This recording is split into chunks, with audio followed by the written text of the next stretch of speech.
정보통신공학부에서 귀염둥이를 담당하고 있는 박상현 교수입니다. 만나서 반갑습니다. 저는 우리 과에서 통신이랑 그리고 네트워크 과목을 담당하고 있고요. 그리고 실험도 담당하고 있습니다. 여러분 제 강의 많이 수강해주세요. 좋은 질문입니다. 우리 4학년 한정원 학생이 정보통신공학부에서 어떤 과목을 배울 수 있는지 물어봤는데요. 한번 우리 과 커리큘럼을 보면서 이야기를 나눠보도록 하죠. 한정원 학생 화면 보여주세요. 홈페이지에 가보시면 마이크로 디그리라고 되어 있어요. 이 마이크로 디그리라는 얘기는 여러분이 졸업장에는 정보통신공학부라고 나오지만 졸업장에 이 학생은 마이크로 디그리로 인공지능을 전공했어요. 컴퓨터 사이언스를 전공했어요. 이렇게 써주거든요. 그래서 각각 이 과목을 더 많이 들으면 우리 정보통신공학부에서 졸업장에 마이크로 디그리를 주게 됩니다. 물론 마이크로 디그리가 필요 없다면 하지 않아도 괜찮아요. 그냥 정보통신공학부라고 졸업해도 충분히 여러분은 훌륭한 졸업생이 되기 때문입니다. 그러면 한번 우리 마이크로 디그리 어떤 것들이 있는지 보도록 할게요. 먼저 첫 번째, 우리는 정보통신공학부잖아요. 그렇죠? 그래서 통신과 네트워크가 가장 중요한 과목입니다. 그러면 우리 한번 통신 쪽을 볼까요? 통신과 네트워크. 마이크로 디그리에 가보면 가운데 커뮤니케이션 앤 네트워킹 이런 마이크로 디그리가 있어요. 통신과 네트워크인데요. 정보통신에서 통신 쪽이랑 네트워크를 연구를 하게 됩니다. 여러분, 통신은 무엇이냐 하면 내가 가지고 있는 어떤 정보를 멀리 있는 사람에게 효율적으로 보내는 게 통신공학이에요. 멀리 있는 사람에게 비효율적으로 보내지 않고 어떻게 하면 효율적으로 잘 보낼 수 있는가 하는 게 통신공학이거든요. 근데 우리가 통신을 할 때는 대부분 신호를 사용을 합니다. 이런 수신호 있잖아요. 여러분, 이거 무슨 말이에요? 사랑합니다, 감사합니다, 이런 이 수화도 신호예요. 그래서 멀리 있는 사람에게 정보를 보낼 때 신호를 사용하는데, 그래서 첫 번째, 신호 및 시스템을 배웁니다. 이거는 신호가 어떤 모양으로 생겼는지, 신호를 시간축에서는 어떻게 보는지, 주파수 축에서는 어떻게 보는지 하는 과목을 배우는 거예요. 그리고 우리가 정보라고 하는 거는, 예를 들어 제가 오늘 7시에 일어났어요. 이게 중요한 정보인가요, 한정원 학생? 중요한 정보 아니에요? 아니죠. 중요한 정보가 아니에요. 그런데 만약에 내일 로또 번호가, 당첨될 로또 번호가 4, 5, 6, 7, 이거 중요한 정보인가요? 네, 중요하죠. 이거 중요한 정보죠. 그렇죠? 그래서 정보 이론은 정보가 중요한 정보인지 안 중요한 정보인지 확률적으로 나타내는 것을 배우고요. 그리고 정보 이론 시간에는 소스 코딩과 채널 코딩을 함께, 정보를 어떻게 보낼 것인가에 대한 과목을 배웁니다. 그리고 통신이론에서는요, 아날로그 통신과 디지털 통신을 배우면서 여기 있는 정보를 멀리 보낼 때 어떻게 변조를 해서 보내는지를 주로 배우는 과목이에요. 그래서 통신이론에서는 우리가 알고 있는 핸드폰의 1세대, 2세대 기술을 배우고요. 그리고 마지막 4학년 때 이동 및 위성통신 과목에서는 우리가 사용하고 있는 통신의 3세대, 4세대, 5세대, 그리고 6세대 최신 기술을 배우게 됩니다. 그래서 통신 이론은 3학년 때 배우고요. 이동 및 위성통신은 4학년 때 배우게 됩니다. 그리고 여러분이 핸드폰으로도 통신을 하지만 핸드폰으로도 인터넷 하죠. 그리고 핸드폰 말고 또 무엇을 사용해서, 집에서는 무엇을 사용해서 컴퓨터를 하나요? 제가 다 말했는데요. 컴퓨터입니다. 네, 컴퓨터입니다. 이동통신, 핸드폰을 사용을 해서 인터넷도 하지만 컴퓨터를 사용해서 인터넷을 하기도 합니다. 컴퓨터를 사용해서 데이터를 어떻게 보내는지를 중점적으로 배우게 됩니다. 통신과 네트워크 과목에서 무엇을 배우는지 알겠나요? 네. 확실한가요? 네. 네, 알겠습니다. 회로에서는요, 전자회로랑 전기회로를 배워요. 전기가 더 빨리 나왔을까요? 전자가 더 빨리 나왔을까요? 전자는 굉장히 쬐끔한 거거든요. 그래서 전자는 전기 다음에 알게 됐어요, 사람들이. 그래서 맨 처음 나온 거는 전기공학이에요. 그래서 전기공학에서는 RLC를 사용한 회로를 배우게 됩니다. 그래서 2학년 때 회로이론을 배우면서 RLC를 사용한 직렬 연결한 거, 그리고 RLC를 이용한 병렬 연결한 거를 배워요. 반도체 같은 소자들이 나와요. 그러면 걔네들을 포함하고 있는 것은 전자회로예요.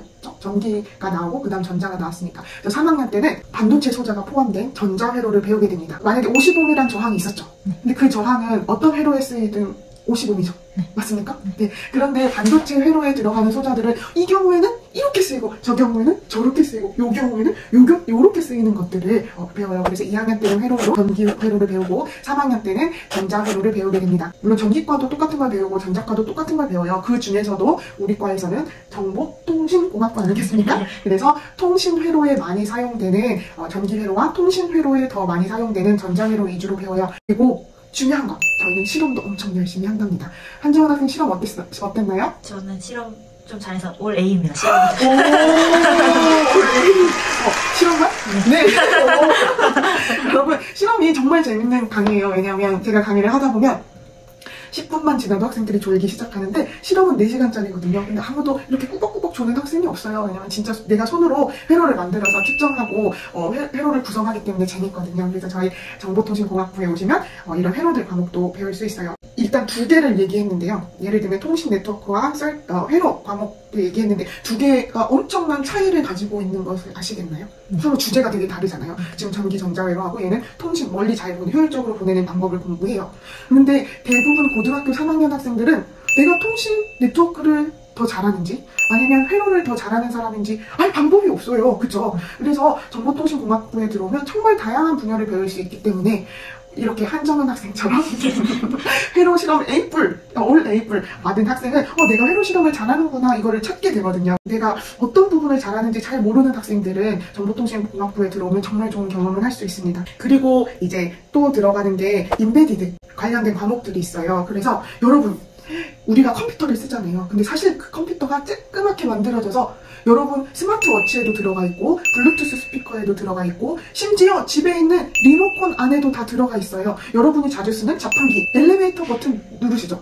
그 엘리베이터 시스템에도 모두 작은 컴퓨터가 들어가 있는데 이런 시스템들을 인베디드 시스템이라고 해요. 그래서 우리가 아는 제일 큰 인베디드 시스템은 자율주행 자동차입니다. 그래서 이런 것들을 이제 배우는 과목들이 있어요. 그래서 1학년 들어오자마자 아두이노 실험을 통해서 코딩도 배우고 작은 컴퓨터를 컨트롤하는 방법을 배웁니다.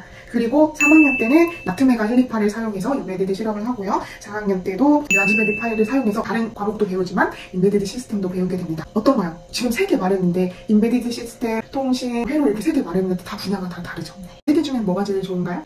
제가 생각했을 때 점수가 잘 나왔던 회로가 아니지 않을까. 그렇죠. 학생들이랑 이렇게 얘기해보면 저는 사실 정보통신공학부에 코딩하고 싶어서 들어왔어요. 해보는데 코딩을 잘 못하겠는 거야. 너무 어려운 거야. 이렇게 그러다 보니 저는 회로를 너무 잘하는 사람인데요. 이렇게 돼버리는 경우가 많이 있거든요. 진짜예요. 너무 많아요. 그래서 정보통신공학부에 오면 다양한 커리큘럼을 배운다는 게 정말 큰 장점입니다. 그리고 물론 우리도 코딩을 배웁니다. 정보통신공학부니까 정보 관련된 것도 배워야겠죠. 그래서 데이터를 어떻게 잘 코딩하고 잘 만들고 잘 분류하고 좋은 데이터로 더 만들 수 있을지를 배웁니다. 그래서 1학년 2학기 때 파이썬 프로그래밍을 배워요. 인기가 많은 과목이에요. 왜냐하면 지도 교수님께서 90년대생 남자 교수님이시거든요. 그래서 학생들이 너무너무 좋아하는 과목입니다. 그리고 2학년 때는 시언어, 그리고 자료구조 및 알고리즘, 그리고 3학년 때는 자바, 그리고 4학년 때는 데이터베이스를 배웁니다. 학생들이 이렇게 물어봐요. 교수님 왜 한 가지 언어를 4년 내내 안 배우고 파이썬도 배우고 시언어도 배우고 자바 프로그래밍도 배워요? 라고 물어보는데 왜냐하면 학생들이 어느 회사에서 어떤 언어를 가지고 취직할지 우리는 잘 모르잖아요. 그래서 모든 언어를 다 배우고 언어마다 특성이 있습니다. 그래서 자기한테 잘 맞는 언어를 조금 찾기 위해서 여러 가지를 다양하게 배우고 있습니다. 그리고 마지막 요새 최고로 뜨는 기술이 뭐죠? AI! 제가 공대 다니지 않는 친구한테 너 학교에서 뭐 가르쳐? 이렇게 물어봐서 인베디드 시스템이라고 해봤자 못 알아듣잖아요. 그래서 AI 가르쳐? 그랬더니 그 친구가 모르겠다? 네, 아재 개그 죄송합니다. 자, 요즘 AI가 대세잖아요. 그래서 정보통신공학부에서도 AI를 굉장히 잘 강의를 하고 있습니다.